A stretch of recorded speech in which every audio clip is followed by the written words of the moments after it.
Les vitres explosent, les gens s'effondrent, les avions tombent du ciel.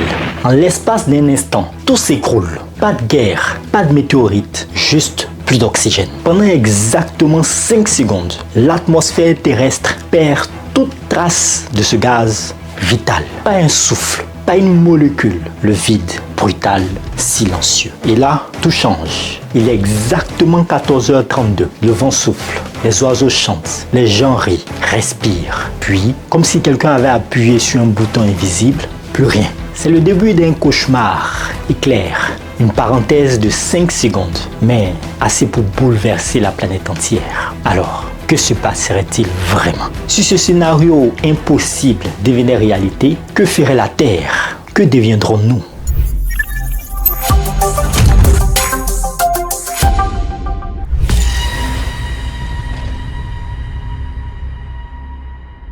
Avant de plonger dans les conséquences, posons bien le cadre de cette expérience mentale. On imagine ici une situation totalement impossible dans la réalité. Pendant exactement 5 secondes, l'oxygène dans l'air disparaît complètement. Oui, complètement. Pas un seul atome d'oxygène dans l'atmosphère. Pas de demi-mesure, pas de moins d'oxygène. Rien. Maintenant, soyons clairs. Dans le monde réel, un tel phénomène ne peut pas arriver. L'oxygène est produit et régulé par le processus ou les processus naturels immenses. La photosynthèse des plantes, la respiration des animaux, les échanges atmosphériques qui assurent un équilibre stable depuis des millions d'années. Pour que l'oxygène disparaisse en un instant, il faudrait que des forces énormes et inconnues agissent. Peut-être une réaction chimique massive, une catastrophe cosmique ou une technologie inimaginable. Mais ici, on suspend volontairement cette impossibilité pour jouer le jeu et voir ce que cela provoquerait. Ce qu'on garde comme base scientifique est clair. Les lois de la physique restent les mêmes. Ça, on ne touche pas à ça. La composition de l'air hors oxygène reste inchangée. La composition de l'air est principalement azote, argon, dioxyde de carbone, vapeur d'eau, sans l'oxygène. La gravité, la pression atmosphérique, la température restent stables également. La chimie de notre corps reste inchangée. Mais l'absence d'oxygène perturbe nos cellules. Les systèmes vivants et technologiques fonctionnent comme aujourd'hui, sauf pour ce qui dépend de l'oxygène.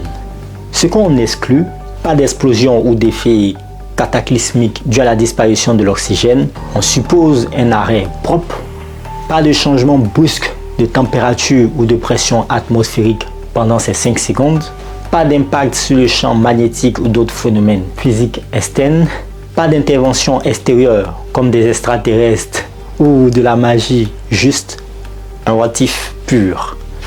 Pourquoi 5 secondes? Parce que c'est un laps de temps assez court pour que la Terre ne subisse pas un effondrement complet, mais assez long pour observer des effets concrets sur la biologie, la chimie, la physique. Par exemple, nos cellules commencent à manquer d'oxygène en quelques secondes. Les systèmes électroniques et chimiques liés à l'oxygène peuvent aussi réagir très vite. Pour te donner une idée de l'importance de l'oxygène, il faut savoir que l'oxygène compose environ 21% de l'air que nous respirons. Oui, ce qui est crucial pour la respiration cellulaire, bien entendu. Nos cellules utilisent l'oxygène pour produire l'énergie qui fait fonctionner nos corps. Un processus appelé respiration aérobique, ça veut dire en présence d'oxygène. Sans oxygène, en quelques secondes, le cerveau et d'autres organes vitaux commencent à souffrir, bien entendu. Mais ici encore, on imagine juste 5 secondes, une durée limite entre pas encore des dégâts irréversibles et début du chaos biologique. Enfin, l'enjeu est de se demander, précisément, dans ce court instant d'absence d'oxygène, quelles réactions en chaîne vont se déclencher? Comment la vie, la technologie, la Terre elle-même vont-elles réagir? Dans cette vidéo, on garde la tête froide, on reste rigoureux, on observe cette disparition impossible comme un phénomène scientifique. C'est un jeu intellectuel pour stimuler la curiosité et comprendre à quel point ce gaz invisible est indispensable et indispensable à la vie.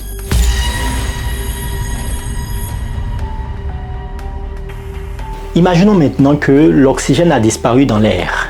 plus une molécule d'oxygène pendant 5 secondes. Que se passe-t-il dans ces premières secondes critiques? Eh bien, l'atmosphère et le mouvement des gaz changent totalement. Parce que l'air qui nous entoure est composé à 21% d'oxygène, mais aussi à 78% d'azote, ainsi que d'autres gaz minoritaires. Lorsque l'oxygène disparaît soudainement, le volume total de l'air diminue d'environ 1/5. Ce changement brutal de la composition gazeuse entraîne une baisse instantanée de la pression partielle de l'air, ce qui provoque une contraction minime mais rapide de l'atmosphère locale.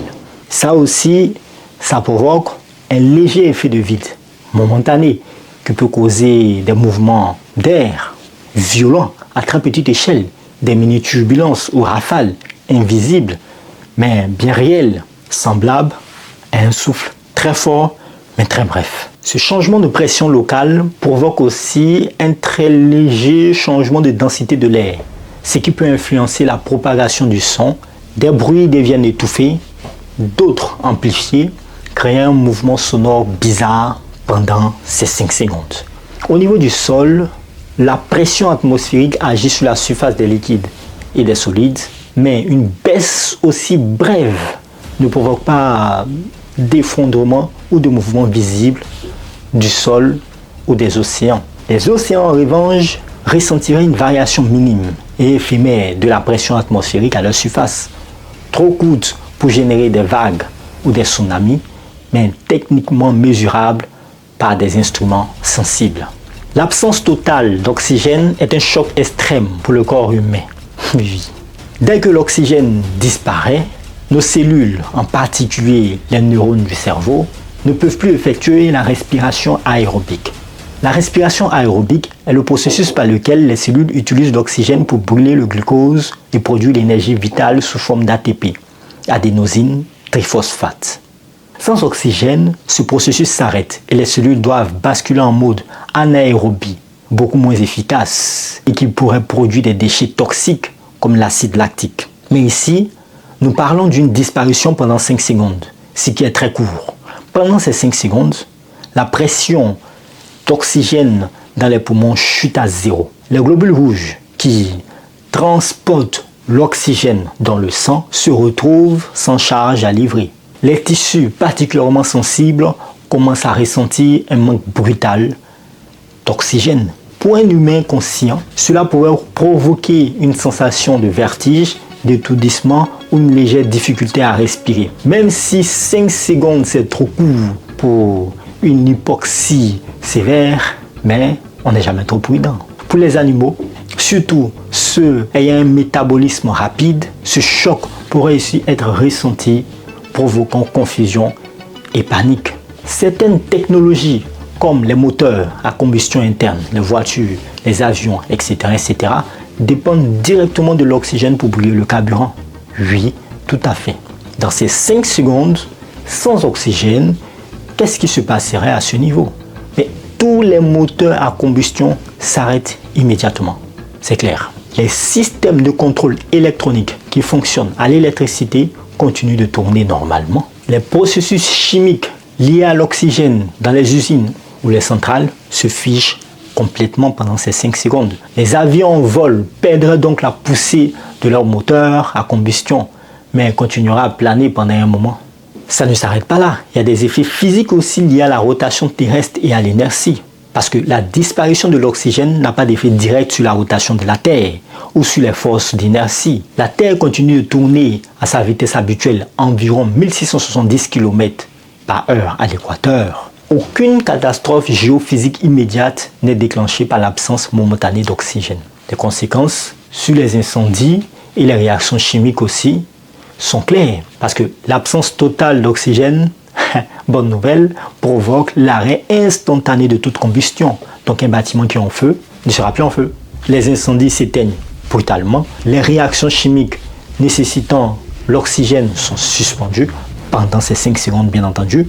Et imagine par exemple un feu de forêt. On a un feu de forêt quelque part, mais il s'éteint net pendant ces 5 secondes.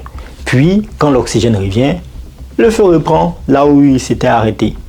Donc il y aura diminution instantanée de la pression partielle de l'air, donc petite turbulence locale, sensation physique humaine de manque d'oxygène, vertige, essoufflement léger, arrêt des moteurs à combustion, ce qui provoque une coupure immédiate des machines dépendantes comme l'avion ou encore les voitures. Il y aurait extinction temporaire des flammes, aucune perturbation géophysique directe sur la rotation ou la gravité.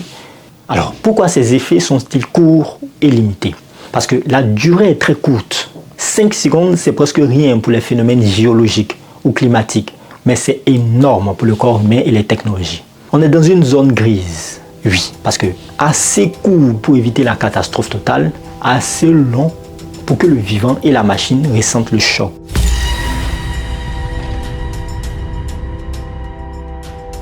Maintenant que nous avons vu ce qui se passe dans les premières secondes, intéressons-nous maintenant aux conséquences en chaîne à plus grande échelle. Car même une absence d'oxygène aussi brève que 5 secondes ne resterait pas sans répercussion sur notre planète et la vie qu'elle porte. Déjà, au niveau du climat, il y aurait un impact subtil mais réel parce que l'oxygène joue un rôle clé dans l'atmosphère, non seulement comme gaz vital, mais aussi en participant à la formation d'ozone. Vous vous rappelez, l'ozone dans la stratosphère. Cet ozone, formé à partir de l'oxygène sous l'action des rayons UV du soleil, crée la fameuse couche d'ozone qui nous protège ou qui protège la Terre des rayons cosmiques ou rayons ultraviolets nocifs. Si l'oxygène disparaît, même temporairement, la production d'ozone est interrompue. Certes, 5 secondes, c'est très court, donc l'impact direct sur la couche d'ozone serait minime. Mais si ce phénomène devait se répéter ou durer, la disparition de l'ozone exposerait la surface de la Terre à des radiations dangereuses. De plus, la chimie atmosphérique est un équilibre fin.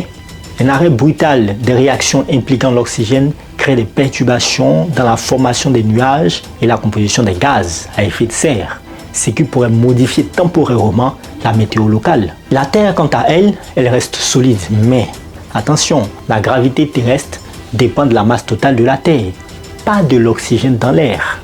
La disparition de l'oxygène pendant 5 secondes ne vous modifie donc pas directement la gravité. Non. Cependant, la pression atmosphérique étant liée à la masse d'air au-dessus de nous, va baisser ou aura une baisse de 21% du volume gazeux, ce qui peut entraîner un léger affaissement de la colonne d'air, créant une dépression momentanée. Cela pourrait générer aussi des faibles mouvements verticaux, oui, dans l'atmosphère, influençant peut-être la formation de vent ou de turbulences à court terme. Quant à la géophysique interne, plaques tectoniques, volcanisme, champ magnétique généré par le noyau, ces processus restent inchangés. Parlons du champ magnétique terrestre par exemple. Ce champ-là, il a un rôle indirect sur l'oxygène parce que le champ magnétique de la Terre est produit par la rotation du noyau liquide de fer en fusion, un phénomène appelé dynamo terrestre. Le champ magnétique de la Terre protège la Terre des particules solaires chargées, notamment des vents solaires qui peuvent être dévastateurs pour la vie et les technologies. L'oxygène dans l'atmosphère n'intervient pas directement dans la création du champ magnétique, mais il est essentiel à la formation de la ionosphère, une couche d'atomes et molécules ionisées dont l'oxygène fait partie. Cette ionosphère aide à réfléchir et diffuser les ondes radio. Si l'oxygène disparaît, même brièvement, la ionosphère perdra en densité et efficacité, ce qui perturberait les communications radio à longue distance. De nombreuses technologies modernes dépendent du bon fonctionnement des ondes électromagnétiques qui traversent l'atmosphère et la ionosphère. Sans oxygène, la ionosphère s'affaiblit, ce qui pourrait temporairement perturber 1. Les communications radio, notamment celles à haute fréquence utilisées par l'aviation et la marine. 2. Les signaux GPS qui dépendent de la propagation stable des ondes vers et depuis les satellites. 3. La transmission satellite en général.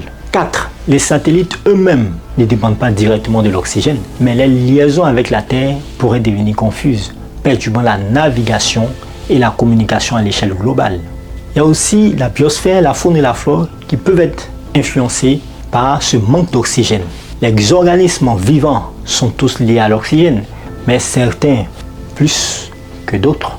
Les plantes par exemple produisent de l'oxygène via la photosynthèse pendant la journée, mais en consomment aussi la nuit par respiration. Un arrêt soudain de l'oxygène perturberait ce cycle les cellules végétales devraient passer en mode survie, très rapide, stoppant temporairement la photosynthèse. Pour les animaux, la situation est critique, très critique. Les espèces à métabolisme rapide, comme les oiseaux et les mammifères, ressentiraient immédiatement un stress. Les espèces aquatiques qui dépendent de l'oxygène dissous dans l'eau pourraient souffrir car l'équilibre entre l'oxygène atmosphérique et dissous est rompu. Les microbes et bactéries, certains anaérobies, facultatifs, pourraient temporairement tirer avantage du manque d'oxygène, bouleversant l'écosystème microbien.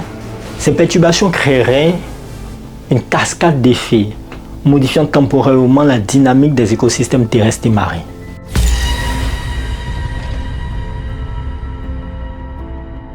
Plongeons maintenant plus en détail dans les grands domaines scientifiques impactés par la disparition temporaire de l'oxygène pendant 5 secondes. Déjà, au niveau de la physique, l'inertie et la mécanique céleste, qu'est-ce qui se passerait? Comme on l'a dit, même si l'oxygène disparaît, les grandes lois de la physique continuent de s'appliquer. L'inertie, ce principe fondamental, dit que tout corps en mouvement tend à conserver sa vitesse et sa direction, sauf si une force extérieure agit sur lui.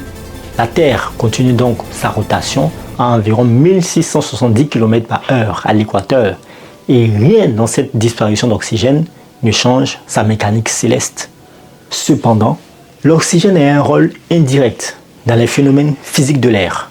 Oui, car c'est un composant essentiel de l'atmosphère qui exerce une pression, participe à la formation des nuages et module la propagation du son et de la chaleur.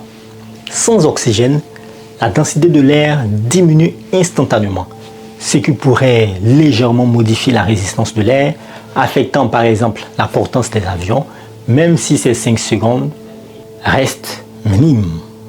Cette diminution de la pression pourrait entraîner de faibles mouvements de l'air, parfois turbulents ou microchocs atmosphériques. Au niveau de la biologie, il y aurait une affectation au niveau du cycle circadien et une désorientation. Parce que notre corps est réglé par des horloges internes, les fameux cycles circadiens, qui régulent notre sommeil, notre température et nos fonctions vitales. Ces cycles sont étroitement liés à la lumière, à la température, mais aussi à la chimie interne, notamment la respiration et l'oxygénation des tissus. Un arrêt brutal de l'oxygène, même temporaire, peut perturber ce délicat équilibre.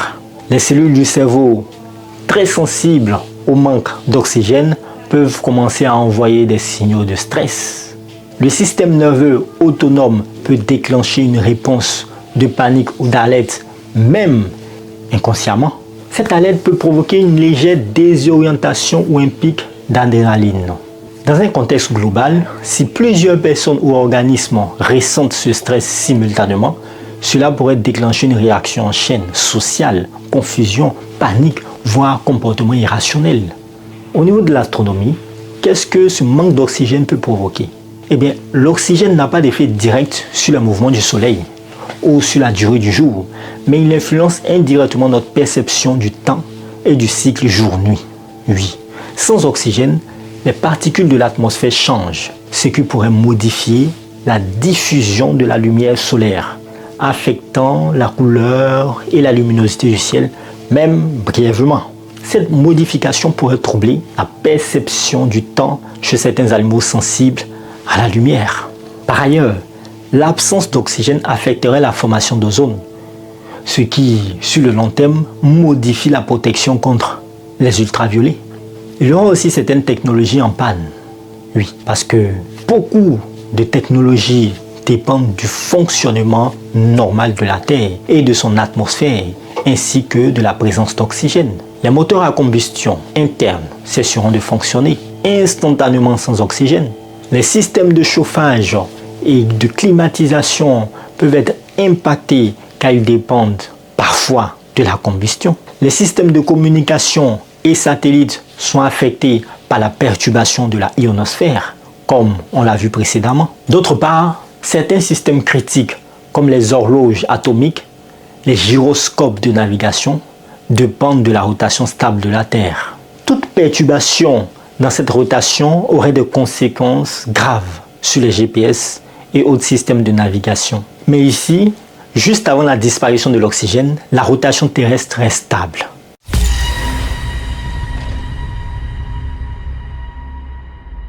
Jusqu'ici, nous avons exploré ce qui se passerait si l'oxygène disparaît. C'est, pendant 5 secondes, un instant bref mais puissant. Imaginons maintenant que ce phénomène se prolonge, que l'oxygène disparaisse non plus pendant 5 secondes, mais plusieurs minutes, voire des heures ou des jours. Premier impact, il y aurait une migration forcée. L'absence d'oxygène dans l'atmosphère rendrait la plupart des environnements terrestres immédiatement hostiles à la vie aérobique, c'est-à-dire presque toutes les formes de vie complexes. Face à ce scénario, les humains, les animaux et même certaines plantes tenteraient de fuir vers des zones où l'oxygène sera encore présent. Mais où cela pourrait-il être possible concrètement? Peut-être dans les grottes profondes, avec les poches d'air protégées, ou sous la mer, où l'oxygène dissous dans l'eau pourrait temporairement suffire, ou dans les abris hermétiques équipés d'oxygène artificiel. Cette migration forcée provoquerait un exode massif avec des déplacements chaotiques et souvent violents. Il y aura aussi un écroulement de la société. Sans oxygène, l'essence même de la vie, la société humaine, telle que nous la connaissons, s'effondrerait rapidement. Oui, les réseaux électriques et industriels s'arrêteraient à cause de la panne des moteurs à combustion et de certaines réactions chimiques. Les transports seraient paralysés, isolant régions et populations. Les systèmes médicaux dépendent de l'oxygène médical et des machines respiratoires seraient vite saturées. L'approvisionnement alimentaire, déjà fragile dans certaines régions, s'interromprait. La panique généralisée, le manque de ressources et l'absence de communication fiable conduiraient à un effondrement rapide des infrastructures. Des conflits éclateraient pour le contrôle des zones encore oxygénées ou des ressources de suivi. Il y aura aussi une nouvelle organisation humaine, oui, parce que face à cette crise extrême, l'humanité devrait s'adapter à inventer de nouvelles formes d'organisation.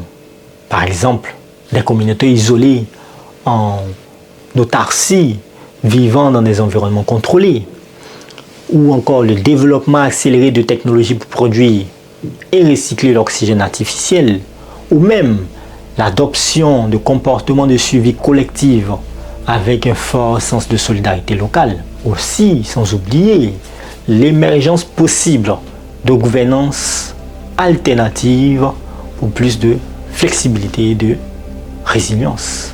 Des réseaux souterrains, des bases sous-marines ou même des colonies spatiales pourraient devenir des refuges nécessaires.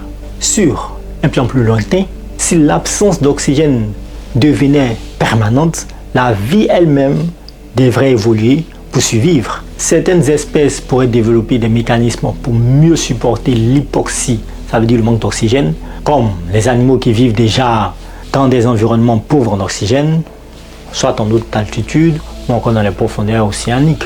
Il pourrait avoir aussi des mutations génétiques permettant une meilleure efficacité énergétique sans oxygène ou la faculté d'utiliser d'autres gaz. Pour l'humain, une telle évolution prendrait des milliers, voire des millions d'années. Mais l'histoire de la vie montre que l'adaptation à certaines conditions extrêmes est possible. Les bactéries anaérobies en sont un exemple.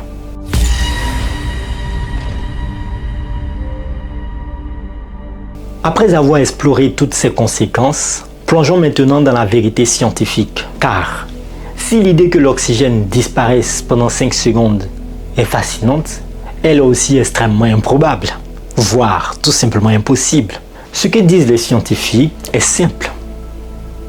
Les experts en atmosphère, en chimie et en biologie s'accordent à dire que la composition de l'air terrestre est régulée par des processus naturels d'une complexité et d'une robustesse impressionnante. La photosynthèse des plantes et des algues produit chaque année des milliards de tonnes d'oxygène, compensant largement la consommation des êtres vivants. La chimie atmosphérique impliquant de multiples cycles carbone, azote, oxygène assure un équilibre dynamique. Les réactions chimiques nécessitant l'oxygène sont lentes à l'échelle globale, impossibles à inverser instantanément. Selon la NASA et la Noah, une disparition subite de l'oxygène de cette ampleur violerait ses lois naturelles. Pourquoi ce scénario est irréaliste alors? Mécaniquement, il n'existe aucun phénomène connu capable d'éliminer l'oxygène de l'atmosphère en une fraction de seconde. Chimiquement, l'oxygène est un gaz très stable, difficile à décomposer massivement sans une source d'énergie colossale. Biologiquement, la vie elle-même produit continuellement de l'oxygène, ce qui rend sa disparition globale impossible sans un bouleversement planétaire majeur. Même les événements cosmiques extrêmes comme les impacts d'astéroïdes ou encore les éruptions volcaniques massives modifient la composition atmosphérique sur des échelles de temps bien plus longues. Alors pourquoi jouer à imaginer ce genre de scénario? Parce que les essais stimulent notre compréhension de l'équilibre fragile que soutient la vie. Et cela nous pousse à plusieurs choses. Déjà, à réaliser à quel point l'oxygène est crucial bien au-delà de nos simples respirations. Comprendre la résilience et la fragilité de notre planète. S'émerveiller devant les lois physiques et chimiques qui maintiennent cette stabilité depuis des millions d'années. Prendre conscience des risques liés à la perturbation de ces équilibres, notamment à cause des activités humaines. Cette expérience mentale, aussi impossible soit-elle, est un formidable outil de vulgarisation et de sensibilisation.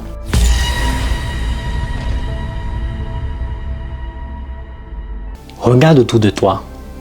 L'air que tu respires contient une quantité invisible silencieuse, indispensable, l'oxygène. En une fraction de seconde, son absence totale plongerait notre monde dans un chaos subtil mais profond. Nos corps, nos machines, nos planètes elles-mêmes ressentiraient ce vide. Et pourtant, cette molécule fragile et volatile danse avec nous depuis des milliards d'années, portée par la vie et la terre. Elle est le souffle de notre existence et le fil ténu qui relie chaque être vivant. Et bien dans cet épisode de cette question impossible, nous avons vu et nous avons compris à quel point ce fragile équilibre est précieux. Il nous rappelle que notre planète, malgré sa grandeur, peut être vulnérable, que chaque souffle, chaque respiration est un miracle renouvelé. Alors la prochaine fois que tu prends une bouffée d'air, pense à ce trésor caché, à ce lien invisible qui nous unit tous et à la responsabilité immense que nous avons de préserver ce souffle de vie. Merci de nous avoir suivis. On se verra la prochaine fois encore pour un autre épisode de What If. D'ici là, portez-vous bien, faites le plein de savoir. Et j'avais oublié, mais dans cette vidéo, on a confondu un peu l'oxygène et la molécule de dioxygène. On les a confondus un peu, mais vous avez compris. Voilà, portez-vous bien, faites le plein de savoir chez vous. N'arrêtez jamais d'apprendre. C'est ce qui vous fait grandir. Au revoir.